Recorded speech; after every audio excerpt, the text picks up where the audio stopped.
میرے بھائی گئے ہوئے تھے حج کرنے کے لیے، تو میں ایئرپورٹ پہ ان کو ریسیو کرنے کے لیے کھڑا تھا، تو میرے ایک استاد محترم بھی اپنے کسی عزیز کو لینے کے لیے کھڑے تھے، تو وہ ایسے ہی انتظار میں کھڑے تھے، مجھ سے پوچھتے ہیں آپ نے حج کیا ہوا ہے؟ میں نے کہا نہیں۔ تو مجھے کہتے ہیں کہ لوگ سمجھتے ہیں کہ حج پیسے سے ہوتا ہے، حج پیسے سے نہیں ہوتا، حج ارادے سے ہوتا ہے، کیا بات، اور نیت سے ہوتا ہے۔ آپ ابھی حج کا ارادہ کریں۔ میں نے کہا کہ جی میں ارادہ کرتا ہوں کہ میں انشاءاللہ اگلے سال حج پہ جاؤں گا۔ تو مجھے کہتے ہیں کہ اگلے سال نہیں، اسی سال۔ کیا بات ہے۔ تو میں نے کہا اسی سال کا تو ہو گیا ہے، شاید اگلے سال ہی آئے گا حج اس کے لیے۔ تو یوں میں نے ارادہ کر لیا۔ انہوں نے مجھے کہا کہ آپ ایسے کریں کہ آپ کے پاس چاہے 10 روپے ہیں چاہے 20 روپے ہیں، آپ اس کو اکٹھا کرنا شروع کریں اور باقی وسائل اللہ تعالیٰ خود مہیا کر دے گا۔ اور ایسے ہی ہوا۔ میں اس کے بعد ان کے کہنے کے مطابق میں نے جوڑ جمع شروع کیا، اللہ تعالیٰ نے وسائل دے دیے۔ ارادہ کر کے اپنے کوشش شروع کر دے، باقی معاملات اللہ کے پاس۔ دوسرا، یہ جو کیفیت کی بات آپ کر رہے تھے، میرا خیال ہے کہ یہ ہر ایک کی کیفیت جو ہے وہ الگ ہے، اور اس کو بیان نہیں کیا جا سکتا علمی طور پر اور روحانی طور پر۔ میں چونکہ ایک انتہائی بہت ہی ادنا اور پہلے قدم کا طالب علم ہوں، مجھے علم نہیں ہے کہ یہ باتیں لوگوں سے شیئر کرنی چاہیے کہ نہیں، لہٰذا میری جو کیفیت وہاں ہوئی، میں کسی ایک آدھ دفعہ کسی جگہ شیئر کر چکا ہوں، کر بیٹھا ہوں یوں کہہ لیں، اور اس کے بعد میں نے طے کیا تھا کہ میں نے آئندہ یہ شیئر نہیں کرنا۔ تو اس میں ایک پہلو بہرحال ایسا ہے جو لوگوں کے لیے اس کے اندر ترغیب کی بات ہو سکتی ہے، اس لیے میں اس کو ضرور اس میں شامل کرنا چاہوں گا۔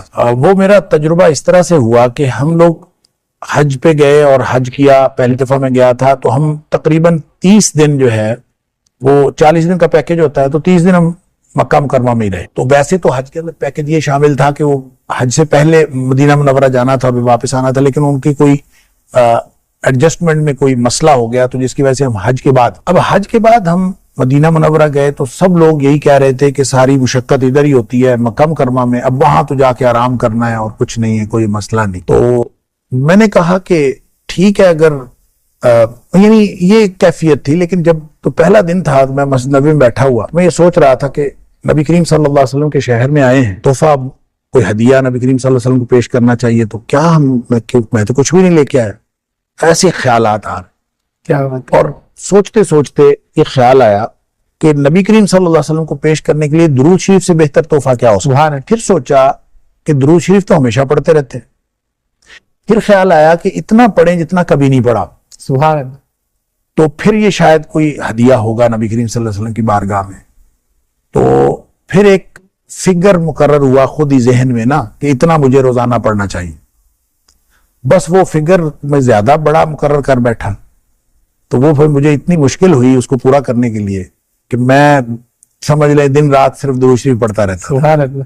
تو اس کا پھر کوئی 5واں کا دن تھا میرا خیال ہے، کیونکہ وہ 7 دن کا وہاں پہ قیام ہوتا ہے، تو 5واں کا دن تھا اور خواب میں نبی کریم صلی اللہ علیہ وسلم کی زیارت ہوئی۔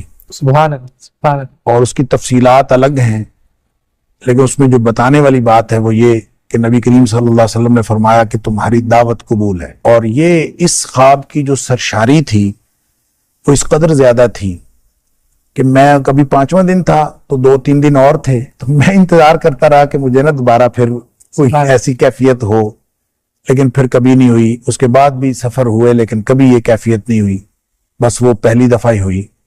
تو اس میں جو آپ نے کہا کہ حج سے پہلے کی کیفیت اور بعد کی، تو اس میں جو فرق ہوا، اس خواب کی جو کیفیت تھی اس میں گروپس نبی کریم صلی اللہ علیہ وسلم کے سامنے پیش کیے جا رہے تھے، تو گروپ کی شکل میں نبی کریم صلی اللہ علیہ وسلم بتاتے تھے کہ ان کی دعوت قبول ہے، ان کی دعوت قبول نہیں ہے، یعنی اس طرح سے وہاں فیصلے ہو رہے تھے۔ کچھ بہت ہی حیرت انگیز چیزیں بھی میں نے دیکھی۔